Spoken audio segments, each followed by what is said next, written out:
asị m ekene dịrị unu nke onye chi ya zere. Ọ ka bụkwa m Mr. Adejududu, onye ji eziokwu wee malụ. Ọbịa n'obi okwupụ na ọ ga-amụma eme. Quickly, I want to touch something. Nwa Igbo ọbụla anụ ndị na-anụkwu Igbo ya bụ ndị Igbo, ọ ga-abụ ihe abụmọnụ nyere gị. Anọ n'ọrịa korona na onye ọbụla na-azụ isi onwe ya, ma ọ dị gị mma ma ọ dịrọ gị mma. If you die, you die for nothing. You know, inwe ihe n'iyi eribeghị agụụ egbuo gị n'ezinụlọ gị. Nobody sent you. So, and in anya, some people, some men of God donated billions of naira, millions of naira to federal government. Abu ya akwụkwọ nsọ ka mgbazi unu. That's not what the Bible said. Because the same poor masses that you have been giving false prophecy to challenge God, to provoke God, to dare God with their last pocket, so that they shall have it in abundance. The same set of people are now wallowing in pain. Some of them has been killed on their way out to go and look for what they will eat. Some of them has been murdered, slaughtered by our soldiers. You as a man of God, that you think that you are called by God to minister to the poor masses, especially, have the guts to carry millions of naira and give the so-called federal government you and I know that has not been helping. What has happened? They squandered the money. Instead, they even shared it to the northern part of this country. You and I that have been giving more offering to the church are now suffering. One day, ya bụ onye ihoriho ma ọ bụ na emechaa Chukwu nna wepụrụ anyị korona, ije n'ụlọ ka were gị ejiri nye ọnụ si na ị na-enye onyinye ọna iji akwụ tithes. In fact, God will descend on you, the wrath of God will descend on you, because that means you don't even know what you believe in. I'm telling you the truth. These so-called men of God are proving to us that they are just mere human beings like us. Who here has said, do not touch not my anointing and do my prophet no harm? No more. Because if actually you are called by God, you should be able to know among your members those that are finding it difficult to find their daily bread. Not to talk of now that they have shut the whole city for 4 weeks. A lot of people are down who go. People have lost their life because they can no longer cope. Was it not just yesterday morning, yesterday night? Armed robber made into an own estate. This is no longer happening on the street. Oh.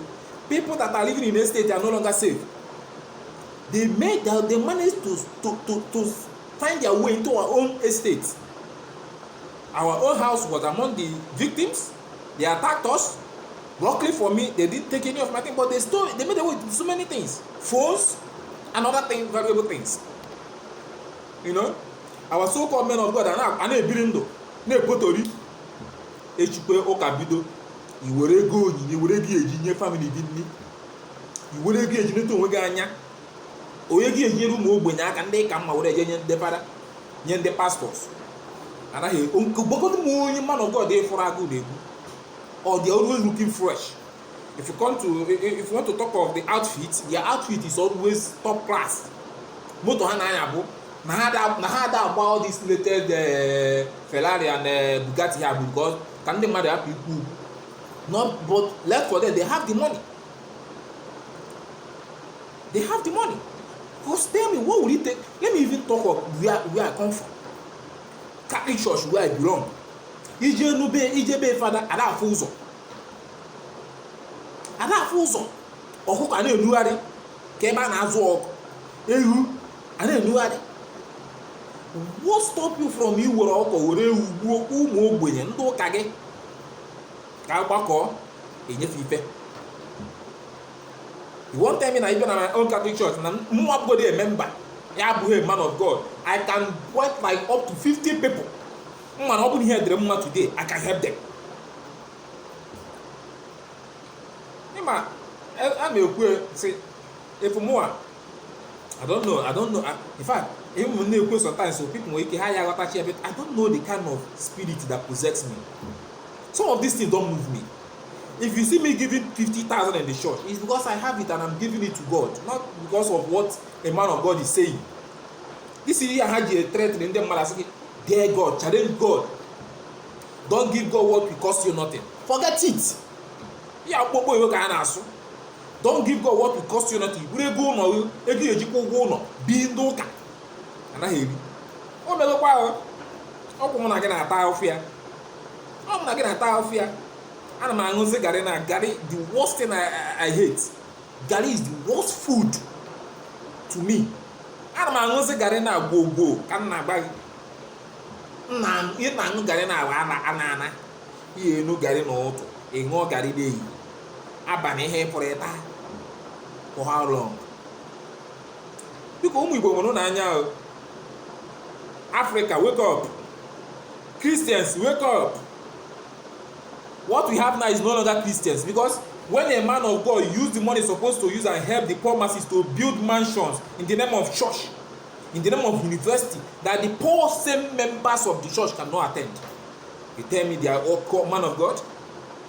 Men of God should be the easy way, the easiest door to the torment and the frustration from government. Whereby, yes, if you cannot afford government schools, you go to missionary school. Because they are supposed, they are the ones that supposed to know the pains the poor masses are passing through.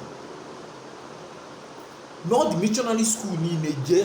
They are the most expensive school anyway.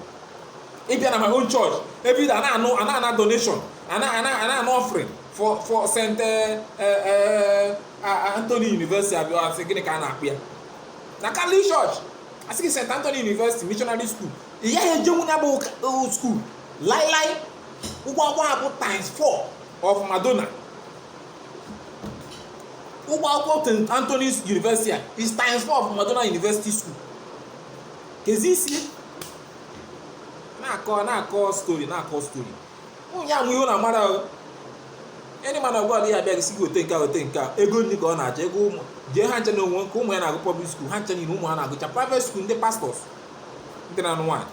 The Reverend Father, some of them are rich mansions in their villages. After ana corona, na go on quote to the Bible these days. The Bible ever na go say na where to bring. Ever na come like tight. If you see tight, you see tax, do not pay, because they are not using it to take care of us. Do not pay. I said it again. Tax, tithe, do not pay. They don't deserve it. If you have that money, spend it upon yourself and your family. Use it to take care of the less privilege around you. That's how it should be. We don't have government in this country again. We don't have Christians. There is no longer church. Any person who has billions to federal government, he can't forgive them. He can't FCC Arabia watch you no carry. They have to pour masses in Abela with getting in the Bible, quote the Bible, Otoria Bobucha on Janini. I give phone federal government and all the so-called men of God. And me kwere kusike Otoria Bobu, the fake ones, because someone like Odumeje. I'm not a fan of Odumeje. I don't support Odumeje in any way. I don't make you okay. But oh, me here Romania. Oh, me jana moncha. Na ko obodi aje meya. Oye fu ezoku ya puo. Odumeje me here tro hani na anya. Ekwupuru m ya. O mere tụrụ mmadụ ihe n'anya, apụchara apụta ọ na-eme nka sị na ndị swag nka ji mee nka. O mere ihe those so-called ndị kpọrọ senior pastors nwechara billions of naira ya emeghe. Onye na-akpa ego ejero adoration ground ebe people ya gather and they prophesy. Every day they prophesy poverty ana-akarị n'obodo. Ọ gwụchakwa ka ọra m n'ọnụ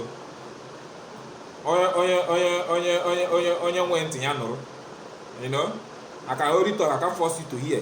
Ọ dịrị gị mma echi hapụ life m ka m na-ebi that day ọ bụrụ na m enyeghị onye mi na anaghị eje n'igwe.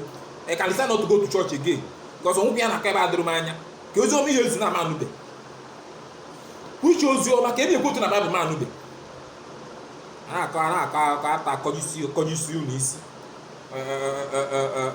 nakọrọ na ego unu ji landlord a na-achụgharị ụnụ ị na-echere Chukwu ịpụọ from Monday to Saturday gbara mbọ one day nkịtị fada nwere to stay with you or pastor nwere to stay with you ọ mịa gị akwara mịa gị mmiri niile mara agha anwụ niile echara during the week i were chịkọ ya na-eche Chukwu lefuzie na Chukwu ọ dịkwa n'akwụkwọ nsọ n'ihu ọrụ onye ka Chukwu na-agọzi ya.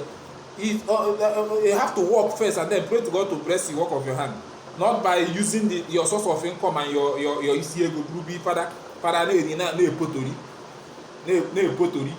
ị na-anwụ n'agụụ family a na-achụ ụmụ gị n'ụgwọ akwụkwọ fada ewere nke ya na-akwụrụ ụmụnne ya na-arụsa manson na village ụtụrụ ya gbagbucha ụlọ inwe ntị nụrụ inwe uche bụ onwe okwuchakwa na nkọ nna n'ọnụ ka ọzọ ọbịa m n'uche m kwuo enweghị nji ụgwọ onwe na-enye m nri ịghọtago onwe na-akwụrụ m ụgwọ ụlọ ịghọtago ọrụ aka m na aka ike nke Chukwu ka m ji eme ya.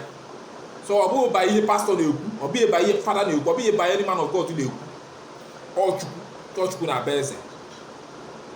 Dọka m na-agba gị mmeta ego I would rather create foundation for ndị ogbenye na-akwụ ha ụgwọ. Jekwa ebubo ụzọ n'Ọzọgbo bishọp n'Ọzọgbo jee jụọ ese ifu ka ego esi abawanye ibu dị enye Chukwu ogbenye Chukwu si anything you do unto these people you have done it to me. For ndị m agụ akwụkwọ nsọ so one si mgbe i nyere fata onye ahụ ị ka mma inye onye nwa bụ Chukwu, because once you put smile in the face of anybody, God in heaven is smiling for you. He's smiling at you. That is the thing. Mgbe i were nye fada ịma na ọ ka gị mma i were nye ọ nara owu na nke o ji eji agụọ na-egbu nye nwa ogbenye. O nwere ike inye nwa ogbenye oji ezigbo echiche chepụta ihe ya bara mụ na gị uru, obodo a na-adị mma, ohi a na-ebenata. Ọsọ ụfọdụ na-ezu ohi abụ na ha chọrọ izu ori, bete ifuru agụọ onye agụọ amara enyi ya, onye agụụ enwere enyi, onye agụụ amara nwanne ya mgbazie gị. O nwere sọm ụmụ okorobịa efu na-egbu egbe akụgbisi ndị mmadụ agụọ bie. So ekwuchakwara nke ọha n'ọnụ abụkwa David ọpụtakwa n'obi ekwuo m udo dịrị unu.